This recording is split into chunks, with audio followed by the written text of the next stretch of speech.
Okay guys, before you watch this video, I'm announcing the Man Clan, Taos, New Mexico, June 25th, Friday, Saturday, and Sunday. We're gonna have sweat lodges, Qigong, breath work, dream, purpose, legacy, get you clear on everything you need to do to become alpha, baby.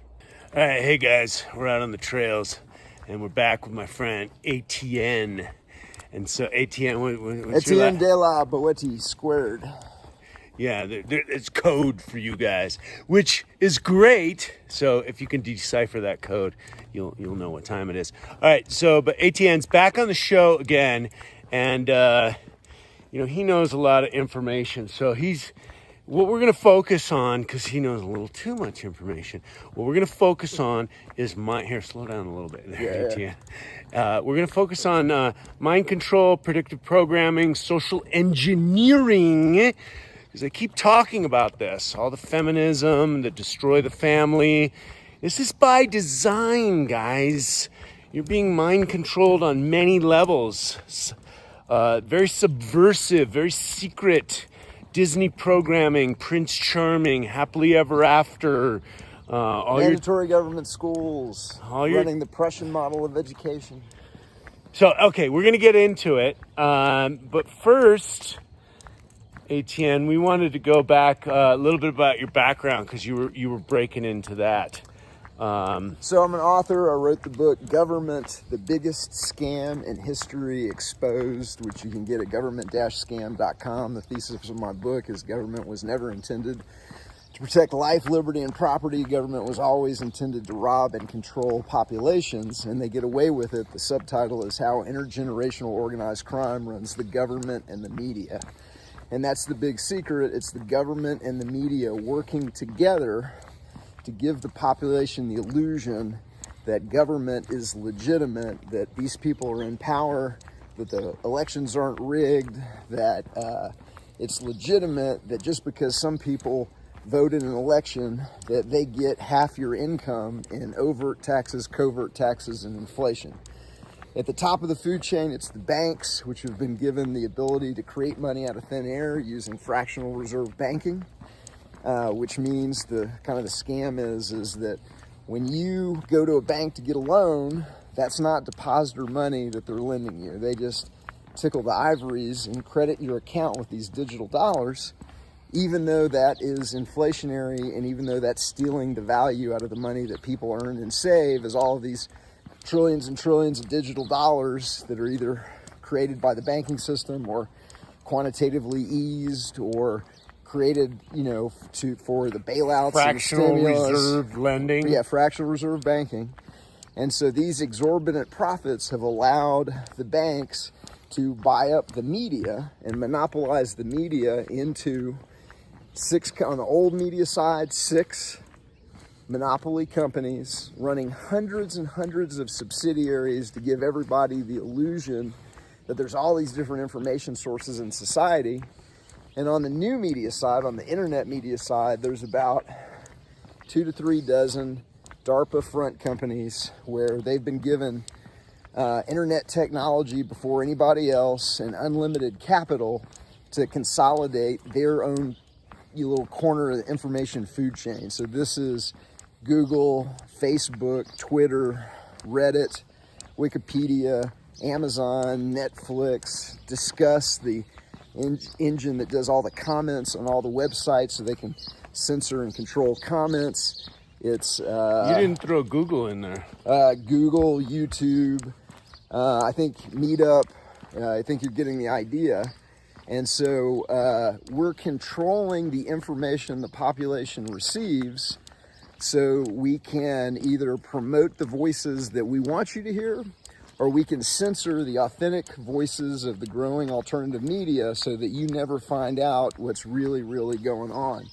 So controlled perception is the name of the game, and that controlled perception program starts with the mandatory government school. So we're going to force you into a mandatory government school where we're going to teach you from a young age, before you're old enough to really evaluate the logic and the morality of what we're telling you. We're going to teach you that it's legitimate that we get to rule you. So you can't even check in on the logical element because you're so programmed. Right. So or the moral aspect. You're just in school. You're going, But it's not just that. We're sliding it to them as a religion.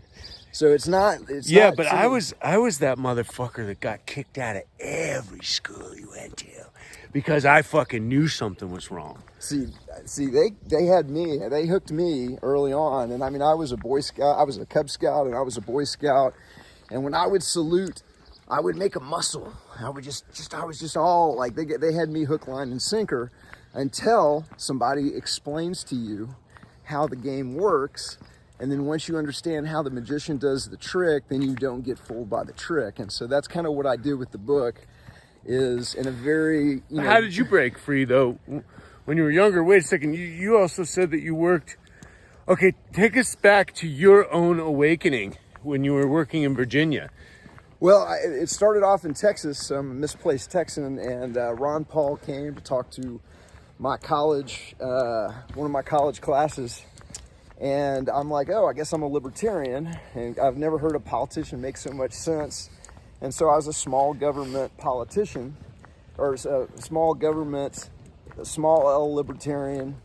And then over time, I realized that government wasn't designed to protect life, liberty, and property. Government was always designed to rob and control populations.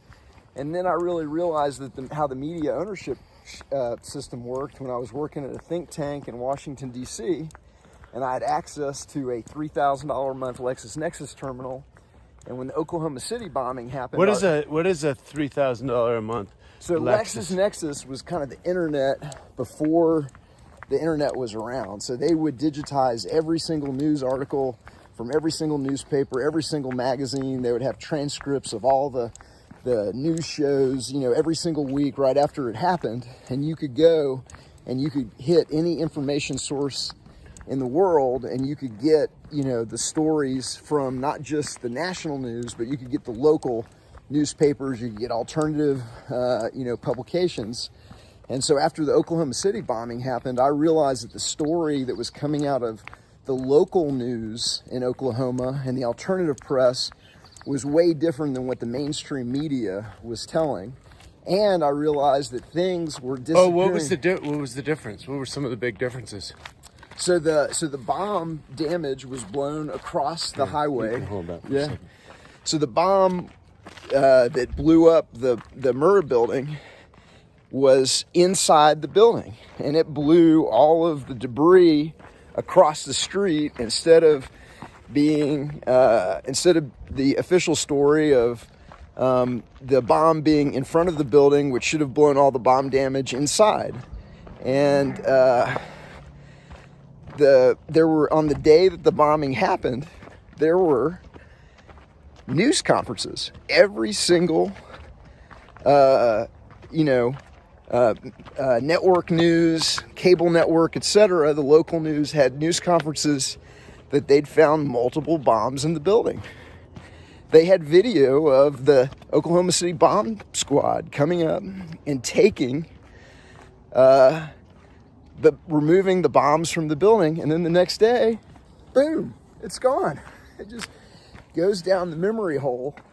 And that was the first time that I ever watched something just go down the memory hole. Are those clips still available? Are they on the internet? They are. And so not only are they on the internet, or they're being taken off the internet, but we back up the book with either a 8 gig or 16 gig flash drive that we call the Liberator, so that all the stuff that's really? You got digital for the book? Completely digital. It's a credit card sized flash drive that fits into your wallet, that you can, if you're at a friend's house and you're trying to explain this, and I tell you, if I tell you that, that's one thing, but boom, you can just pull this little credit card out of your wallet, plug it into a computer, and you can see some of these videos.